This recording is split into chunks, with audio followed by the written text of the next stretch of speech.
United nations మానవతా నిధులను ఎక్కువ ఎవరికి కేటాయించారు?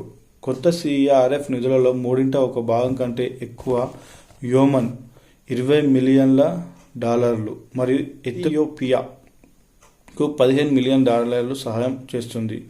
ఆకలి, స్థానభ్రంశం, వ్యాధి మరియు వాతావరణ సంక్షోభాలను పరిష్కరిస్తుంది. 2024 మార్చిలో పీఎం మోడీ ప్రారంభించిన ప్రపంచంలోని అతి పొడవైన ద్విలైన్ సొరంగం పేరు ఏమిటి? సేలా టన్నెల్. దీని వెడల్పు 13,000 అడుగులు. ఉష్ణమండల తుఫాను యొక్క లక్షణాలు ఏమిటి? తుఫాన్ కేంద్రం సాధారణంగా ప్రశాంతంగా స్పష్టంగా ఉంటుంది. చాలా తక్కువ వాయుపీడనంతో ఉంటుంది. ఇవి మూసి ఉన్న ఐసోబార్లను కలిగి ఉంటాయి. దీని ఫలితంగా ఎక్కువ గాలివేగం ఉంటుంది. 2024 ఆగస్టు చివరిలో జపాన్లో చేరుకున్న భారీ వర్షం కారణంగా తుఫాను పేరు ఏమిటి? షాన్. దక్షిణ త్రిపుర జిల్లాలో ఉద్భవించి భారత వైపు సుబ్రహ్మపట్నం గుండా ప్రవహించి బంగాళాఖాతంలో కలిసే నది పేరు ఏమిటి? ఫెనీ నది. ఇది ఏ రెండు దేశాల మధ్య సరిహద్దుల్లో భాగంగా ఉంది? భారత్ మరియు బంగ్లాదేశ్. ఈ నదిపై నిర్మించిన బ్రిడ్జ్ సేతు పేరు ఏమిటి? మైత్రి సేతు. ఇది భారత్ బంగ్లా సంబంధాలను సూచిస్తుంది. 9 లైన్కి సంబంధించిన విషయాలు. ఇది దక్షిణ చైనా సముద్రంలో చైనా యొక్క చారిత్రక వాదనలను సూచిస్తుంది. ఇది అనేక ఆగ్నేయ ఆసియా దేశాల ప్రత్యేక ఆర్థిక మండలిలతో వ్యాప్తి చెందుతుంది. ఈఈజెడ్ఎస్ సభ్య దేశాలు ఫిలిప్పీన్స్, వియత్నాం, మలేషియా, బ్రూనై. వ్యవసాయ స్టార్టప్లు, అగ్నిపెనీర్లు మద్దతుగా ప్రభుత్వం ప్రారంభించిన ఫండ్ పేరు ఏమిటి? అగ్రిసూర్. 2024లో ప్రారంభించబడిన జల్ శక్తి అభియాన్ క్యాచ్ ది రెయిన్ ప్రచారం యొక్క నేపథ్యం ఏమిటి? నారీ శక్తి సే జలశక్తి. కావేరీ నది మూలం పశ్చిమ కనుమలలో ఏ కొండలలో ఉంది? దీనిపై ఉన్న జలపాతం పేరు ఏమిటి? కావేరీ నది మూలం పశ్చిమ కనుమలలో బ్రహ్మగిరి కొండలలో ఉంది. దీనిపైన ఉన్న జలపాతం పేరు శివసముద్రం. స్టెయిన్లెస్ స్టీల్ రంగంలో భారత్ మొట్టమొదటి గ్రీన్ హైడ్రోజన్ ప్లాంట్ మార్చి 2024లో ఎక్కడ ప్రారంభించింది? హీసర్, హర్యానా. దీన్ని ఎవరు ప్రారంభించారు? కేంద్ర ఉక్కు శాఖ మంత్రి జ్యోతిరాదిత్య సింధియా ప్రారంభించారు. ఇది జిందాల్ స్టెయిన్లెస్ స్టీల్ అథారిటీకి ప్రారంభించింది. ఇటీవల 16 ఏళ్ల వయసులో నేపాల్ వైపు నుండి ఎవరెస్ట్ శిఖరాన్ని అధిరోహించిన అతిపిన్న వయస్కురాలు ఎవరు? కామ్యా కార్తికేయ. ప్రపంచంలో రెండో అతి చిన్న వయస్కురాలు. తెలంగాణ ఇటీవల భారత్లో గృహవర్గ సర్వేను ప్రారంభించిన 3వ రాష్ట్రంగా అవతరించింది. మొదటి 2 రాష్ట్రాలు ఏమిటి? బీహార్ మరియు ఆంధ్రప్రదేశ్. 2024 వక్ఫ్ సవరణ బిల్లును వ్యతిరేకంగా తీర్మానం చేసి కేంద్ర ప్రభుత్వాన్ని ఉపసంహరించుకోవాలని కోరిన రాష్ట్రం ఏమిటి? రాష్ట్ర శాసనసభ ఏది? కేరళ రాష్ట్ర శాసనసభ. భారత్లో అత్యధిక సంఖ్యలో రామ్సర్ ప్రదేశాలు కలిగి ఉన్న రాష్ట్రం ఏది? తమిళనాడు. పండిట్ జస్రాజ్ శాస్త్రీయ గాయకుడు హిందుస్థానీ శాస్త్రీయ సంగీతం యొక్క ఏ పాఠశాల నుంచి చదువుకున్నారు? మేవాటి. నీల్ దర్పణ్ పుస్తకాన్ని దీనబంధు మిత్ర రచించారు. ఇది బెంగాలీ నాటకం. 1859లో రచించారు. ఏ లక్క వాడి నృత్యం ప్రధానంగా ఏ రాష్ట్రంలో ప్రదర్శించబడుతుంది? Kerala. National aluminium corporation NALCO chairman మరియు ఎండీగా ఎవరు నియమితులు అయ్యారు? బిజేంద్ర ప్రతాప్ సింగ్. రష్యాలోని కజాన్లో 2024లో జరిగిన బ్రిక్స్ గేమ్స్లో భారత్ ర్యాంక్ ఎంత? 8. 29 పతకాలను సాధించింది. 3 gold, 6 silver, 20 bronze. 2024 Asia billiards championship title winner ఎవరు? ధ్రువ్ సీత్వాలా. ఇటీవల పరీక్షించిన RH-560 రాకెట్ సతీష్ ధావన్ అంతరిక్ష కేంద్రం నుంచి ప్రయోగించబడింది. అటవీ ప్రాంతం కవరేజ్ శాతం పరంగా తెలంగాణ రాష్ట్రంలో వాటి స్థానాలు: మొదటిది ములుగు, 2 భద్రాద్రి కొత్తగూడెం, 3 కొమరంభీం ఆసిఫాబాద్, 4 జయశంకర్ భూపాల్పల్లి. వన్యప్రాణి అభయారణ్యాలు మరియు అవి ఏర్పడిన సంవత్సరాలు: ఏటూరు నాగారం 1952, కిన్నెరసాని 1977, నాగార్జున శ్రీశైలం 1978. భారత్ నందలి వెడల్పైన జలపాతం పేరు ఏమిటి? చిత్రకూట్. భారత్లోని అత్యంత ఎత్తైన జలపాతం ఏమిటి? కుంచికల్. కార్బీ ఆంగ్లాంగ్ పీఠభూమి దేనికి పొడిగింపు? ద్వీపకల్ప పీఠభూమికి పొడిగింపు. సుందరమైన దూద్ సాగర్ జలపాతానికి ప్రసిద్ధి చెందిన నది ఏమిటి? మాండవి నది. కొన్ని ఏజెన్సీలు మరియు వాటి హెడ్ ఆఫీసులు: FAO Rome, UNIDO Vienna, ILO New York, UNESCO Paris. 1000 సరస్సుల భూమి అని ఏ దేశాన్ని పిలుస్తారు? ఫిన్లాండ్. పంగోలక వన్యప్రాణుల అభయారణ్యం భారత్లో ఎక్కడ ఉంది? ఇది ఏ దేశాల మధ్య పులుల సంరక్షణ కారిడార్గా పనిచేస్తుంది? సిక్కింలోని ప్యాంగాంగ్ జిల్లాలో ఉంది. పంగోలక వన్యప్రాణుల అభయారణ్యం సిక్కింలోని ప్యాంగాంగ్ జిల్లాలో ఉంది. ఇది భారత్ భూటాన్కి మధ్య పులుల కారిడార్గా పనిచేస్తుంది. కొండ చర్యలు విరగడానికి గల కారణాలు ఏమిటి? ఒక రకమైన మాస్ వేస్టింగ్ వలన, మైనింగ్ కారణంగా ఇవి కూలిపోయే అవకాశాలు ఉన్నాయి. ఆవర్తన పట్టికలో ఎడమ నుండి కుడికి తగ్గుతుంది, పైనుండి కిందికి పెరుగుతుంది. పరమాణు వ్యాసార్థం. భగత్ సింగ్ మరియు BK దత్తాలు కేంద్ర శాసనసభలో బాంబు ఎప్పుడు వేశారు? 8 ఏప్రిల్ 1929.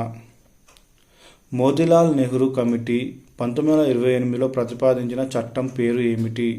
హక్కుల చట్టం. యంగ్ బెంగాల్ను స్థాపించింది ఎవరు? Henry Louis Vivian డెరిజియో.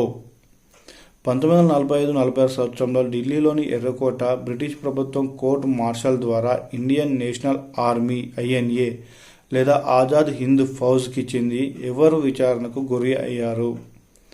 Shah Nawaz Khan, Gurdial Singh Dhillon, Prem Sehgal. సమాజము మరియు వాటి సేవలు. బ్రహ్మ సమాజం, ఏకేశ్వరోపాసన. ఆర్య సమాజము, వేదాలకు తరలిపోండి. దివ్య జ్ఞాన సమాజము, విశ్వ మానవ సౌభ్రాతృత్వం. రామకృష్ణ మిషన్, మానవ సేవ. కర్ణాటక యుద్ధాలు ఎవరి మధ్య జరిగాయి? బ్రిటిష్ మరియు ఫ్రెంచ్ వారి మధ్య జరిగాయి. మొదటి కర్ణాటక యుద్ధం ఎందుకు జరిగింది? ఆస్ట్రియన్ వారసత్వ యుద్ధం వల్ల ఏర్పడింది. కాలానుక్రమంగా: మొదటిది క్రమబద్ధీకరణ చట్టము, 2 పిట్స్ ఇండియా చట్టము, 3 చార్టర్ చట్టాలు, 4 ఇండియన్ కౌన్సిల్ చట్టాలు. పండుగ పేర్లు మరియు అవి జరుపుకునే రోజుల సంఖ్య: సమ్మక్క సారక్క 4 రోజులు, బోనాలు 2 రోజులు, బతుకమ్మ పండుగ 9 రోజులు. పథకం మరియు వాటి లక్ష్యం. చేనేత మిత్ర, ఇన్పుట్ సబ్సిడీ లింక్డ్ వేతన పరిహారం. నేతన్నకు చేయూత, చేనేత పనివారిపై వడ్డీ భారాన్ని తగ్గించడము. భారత్లో రోబోటిక్స్ పాలసీని ప్రారంభించిన మొదటి రాష్ట్రం ఏది? తెలంగాణ. గౌట్ రోబోటిక్స్లో ఫెలోషిప్లను కూడా అందిస్తుంది. PM ఫసల్ బీమా యోజన కింద అన్ని ఖరీఫ్ నూనె గింజల పంటలకు రైతులు చెల్లించాల్సిన గరిష్ట ప్రీమియం ఎంత? 2%. పాలసీ మరియు అది మొదలైన సంవత్సరం. National manufacturing policy 2011. Make in India initiation 2014. Startup India scheme 2016. Smart city project 2015. Smart city project 2015. 2022లో సముద్రపు దొంగతన నిరోధక చట్టం సముద్రాలపై దొంగతనాలను అణిచివేయడం కోసం ఐక్యరాజ్య సమితి సముద్ర చట్టాన్ని చేసింది. మిస్తీ పథకం యొక్క ఉద్దేశం ఏంటి? మాంగ్రోవ్ పర్యావరణ వ్యవస్థ. జాతీయ వెదర్ మిషన్ అనేది ఏ మంత్రిత్వ శాఖ ప్రాయోజిత పథకం? వ్యవసాయ మరియు రైతు సంక్షేమ శాఖ. గ్రామీణాభివృద్ధి పథకం PMGY అంటే ఏమిటి? PM గ్రామోదయ యోజన. జాతీయ ఆరోగ్య విధానం NHP 15 సంవత్సరాల విరామం తర్వాత ఎప్పుడు విడుదల చేయబడింది? 2017లో. ఎంఎస్ఎంఈ మంత్రిత్వ శాఖ సమర్థ్ అనే మహిళా వ్యవస్థాపకతను ప్రోత్సహించడానికి కార్యక్రమాన్ని ప్రారంభించింది. ఎంఎస్ఎంఈ అంటే micro, small and medium entrepreneurs. భారత్లో మొదటి జాతీయ అటవీ విధానాన్ని ఎప్పుడు జారీ చేశారు? 1952. తెలంగాణ ప్రభుత్వ సంస్థలు మరియు వాటి స్థలాలు: hardware park, Raviryala Rangareddy. Gaming and animation park, Rayadurgam Rangareddy. Kakatiya mega textiles park, Shayampet Geesukonda Warangal. Multi modal logistic park, Nagulapalli Medak జిల్లా. తెలంగాణ అటవీశాఖ అకాడమీ ప్రచురించిన పుస్తకాలు: వన సంరక్షణ నెలకు ఒకసారి, వన జ్ఞాపిక త్రైమాసికంగా. ఏ వృక్షాలను ఎక్కువ ఎత్తులో ఉన్న వృక్ష సంపదగా పరిగణిస్తారు? మౌంటన్ అడవుల వృక్షాలను ఎక్కువ ఎత్తులో ఉన్న వృక్ష సంపదగా పరిగణిస్తారు. ప్రభుత్వం యొక్క కొత్త డిజిటల్ ప్లాట్ఫామ్ అయిన సిడిపి సురక్ష యొక్క ప్రాథమిక ప్రయోజనం ఏమిటి? ఉద్యాన రైతులకు తక్షణమే రాయితీలు అందించడం. ప్రభుత్వం యొక్క కొత్త డిజిటల్ ప్లాట్ఫామ్ అయిన సిడిపి సురక్ష యొక్క ప్రాథమిక ప్రయోజనం ఉద్యాన రైతులకు తక్షణమే రాయితీలు అందించడం. ఆపరేషన్ మరియు తరలింపు.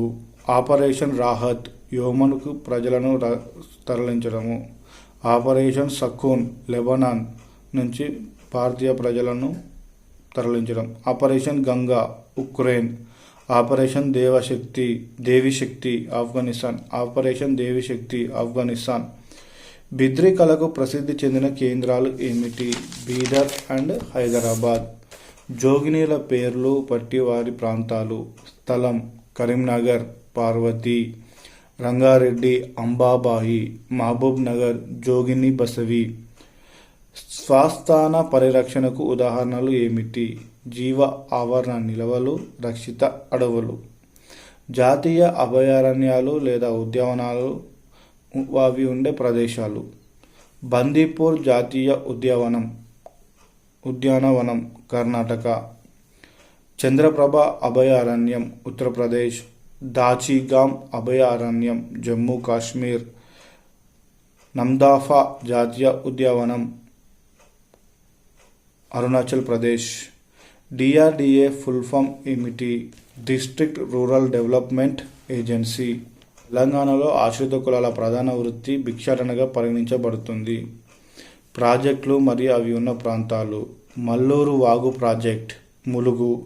లంకసాగర్ ప్రాజెక్ట్, ఖమ్మం. నీ క్షయ పోషణ యోజన ఎన్పివై కింద క్షయ రోగులకు నెలవారీ సహాయంను ఎంత పెంచారు? 1000 రూపాయలకు పెంచారు. ఇదండి ఈరోజు జనరల్ సైన్స్ యొక్క కొన్ని ముఖ్యమైన ప్రశ్నలు మరియు వాటి సమాధానాలు.